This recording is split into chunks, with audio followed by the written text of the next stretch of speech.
আসসালামু আলাইকুম রহমতুল্লাহি ওবরাকাতুহ। আজকে আমি আপনাদের সঙ্গে আরাফাতের ময়দান সম্পর্কে আলোচনা করব। ভিডিওতে যে ছবিটি দেখতেছেন এটি হচ্ছে আরাফাতের ময়দান। আরাফাত মসজিদে হারাম থেকে দক্ষিণ পূর্বে হারামের সীমানার বাইরে অবস্থিত একটি সুবিস্তৃত ময়দান। 9 জুলহিজ্জা দুপুর থেকে সূর্যাস্ত পর্যন্ত আরাফাতের ময়দানে অবস্থান করা হজের অন্যতম ফরজ।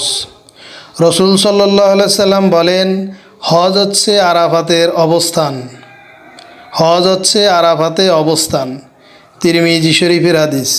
পৃথিবীর বিভিন্ন প্রান্ত থেকে নানা ভাষা, বর্ণ ও গোত্রের লাখ লাখ হাজি এই দিন আরাফাতের ময়দানে একত্রিত হয়ে লাব্বাইক আল্লাহুম্মা লাব্বাইক ধ্বনিতে মুখরিত করেন।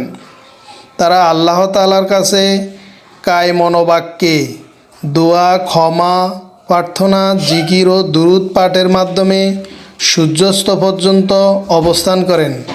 রসুল সাল্লাল্লাহু আলাইহি সাল্লাম বলেন, আরাফাতের দিনের দোয়াই উত্তম দোয়া। তিরমিজি শরীফের হাদিস।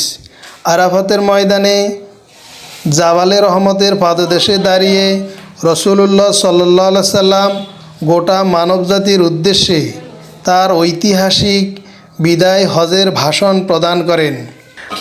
ভিডিওটি আপনার ভালো লেগে থাকলে লাইক, কমেন্ট ও বেশি বেশি শেয়ার করুন এবং আমার পরবর্তী শিক্ষণীয় আরও ভিডিও পাওয়ার জন্য আমার পাশেই থাকুন।